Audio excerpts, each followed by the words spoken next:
Para crecer, el Perú necesita ampliar sus mercados. Lograr cada vez mayor inversión minera, petrolera, gasífera. Por eso los invito a invertir en el Perú. Si yo fuera miembro de la American Chamber, invertiría en el Perú. Ciertamente... La tierra no se vende, la tierra no se negocia. Han pasado 12 años desde la masacre en Bagua, desde aquel funesto 5 de junio del 2009, cuando se ejecutó la peor decisión política del gobierno del expresidente Alan García.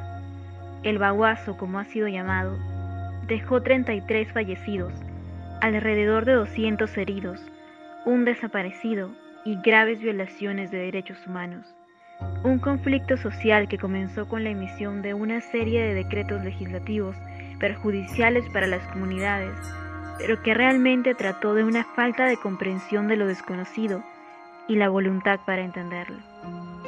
El conflicto tuvo su origen en la política de inversiones promovida por el segundo gobierno de Alan García, como parte de la ejecución del Tratado de Libre Comercio con Estados Unidos.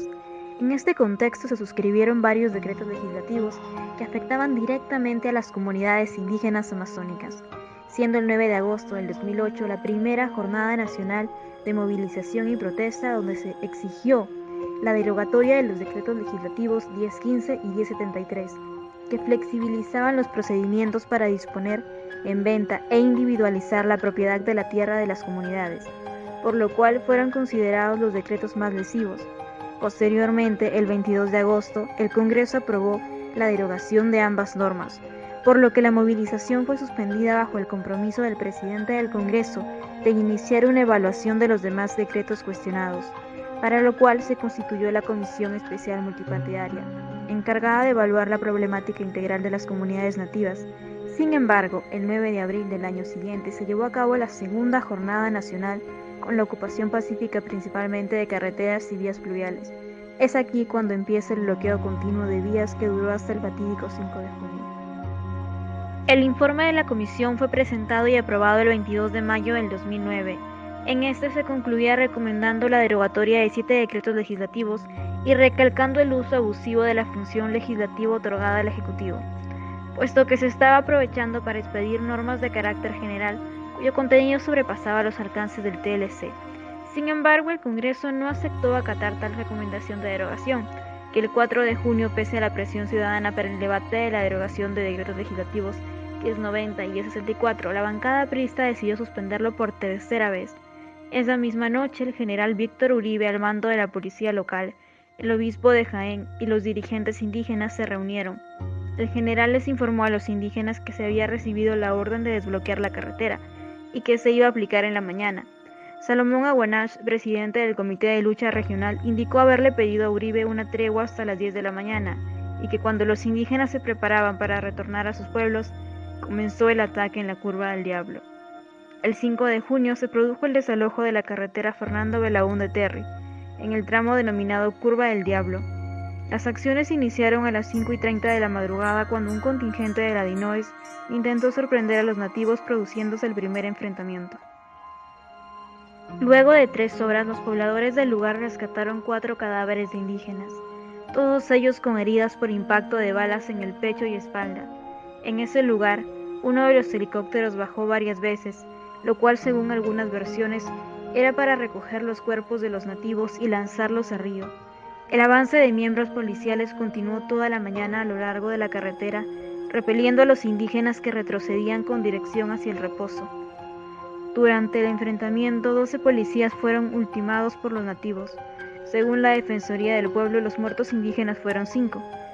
Sin embargo, según las entrevistas realizadas por la Federación Internacional de Derechos Humanos, nadie creía que hubieran muerto tan pocas personas.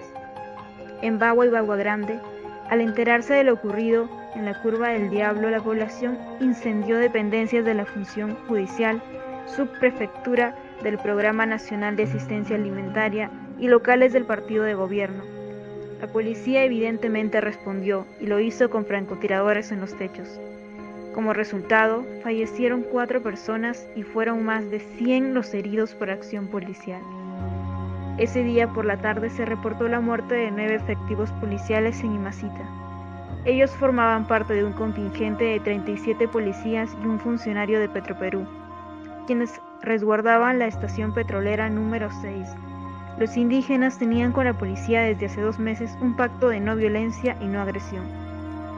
Incluso se permitía el relevo de los policías y comían juntos. Existen versiones contradictorias sobre los acontecimientos en esta estación. La versión oficial, cuestionada por testigos indígenas y ONGs, afirma que los policías desarmados eran rehenes de los indígenas que habían tomado la estación, y que estos procedieron a asesinar a sangre fría a los rehenes cuando se enteraron de la trifulca en Curva del Diablo. Al parecer, por la tarde del 5 de junio, los indígenas recibieron un mensaje de Bagua: "Nos han traicionado, nos están matando a todos". Y al menos un grupo de ellos, lleno de dolor y enardecido, asesinó a 10 de los policías retenidos e hirió gravemente a otros 6. Al contrario de lo que ocurre con la Curva del Diablo, donde se han recabado múltiples testimonios, en la estación 6 solo existe la versión oficial. Derechos humanos involucrados. Los pueblos indígenas amazónicos Aguajún y Wampis bloquearon la carretera en la conocida Curva del Diablo durante 2 meses, ejerciendo su derecho a la libertad de expresión y a la legítima protesta en contra de un paquete gubernamental de decretos que debilitaban la protección legal de sus territorios, favoreciendo la explotación de recursos naturales al imponer de forma violenta un modelo de desarrollo. De esta manera, estos decretos transgredían la obligación de las empresas mineras y petroleras de pedir permiso y consultar previamente antes de ingresar al territorio de los pueblos indígenas, afectando así su derecho a sus territorios y el derecho a la consulta libre, previa e informada, consagrados en los artículos 6, 15 y 18 del Convenio 169 de la OIT. Ante este escenario, la respuesta del gobierno consistió en una fuerte represión policial, que trajo consigo cientos de personas que resultaron heridas y 33 muertos, entre indígenas y policías. Con ello, la mayoría de estos protestantes terminaron siendo detenidos y procesados en juicios que evidenciaron una serie de irregularidades, en perjuicio de sus derechos constitucionales, tales como el derecho a usar su propio idioma en el proceso mediante un intérprete desde el momento de su detención, el derecho de contar con una defensa legal y el derecho al respeto del debido proceso. Proceso actual. A partir de los sucesos del 5 de junio, se abrió una serie de investigaciones fiscales para determinar la responsabilidad por las 33 muertes. De los 5 casos, uno ha sido resuelto y otro fue archivado. En cuanto al primero, el año pasado la Corte Suprema absolvió a 53 indígenas acusados de la muerte de 11 efectivos policiales en la Curva del Diablo. Respecto al segundo, la investigación fiscal quedó archivada luego que se resolviera que no había lugar a una acción penal contra la exministra del Interior, Mercedes Cabanillas. En este proceso también se investigaba a la exministra de Comercio Exterior, Mercedes Arauz, por el presunto delito contra la fe pública.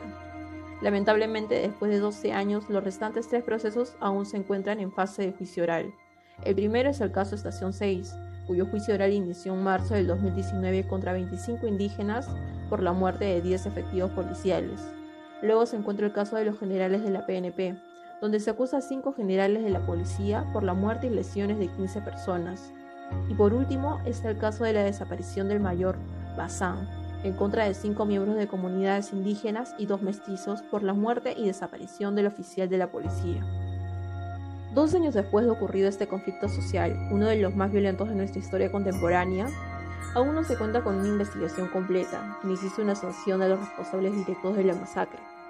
Lo que sí dejó al descubierto el 5 de junio del 2009 fue la incapacidad de nuestras autoridades en manejar y solucionar un conflicto de índole intercultural, evidenciado en el desastroso operativo policial en la Curva del Diablo. así como también la concepción monocultural que tiene el Estado hacia los pueblos indígenas, en la intolerancia e incomprensión al ejercicio de una ciudadanía indígena que defienda sus derechos. La realidad post-Guaguazo nos debe llevar a la reflexión respecto a la importancia del rol de garante que tiene el Estado ante estos contextos de conflicto social. Por ello, el Estado debe cumplir con garantizar la adopción de un marco normativo adecuado, la prevención ante violaciones de derechos humanos y la implementación de mecanismos de participación efectiva y acceso a la información, como los procesos de consulta previa ante la intervención de empresas en territorios indígenas.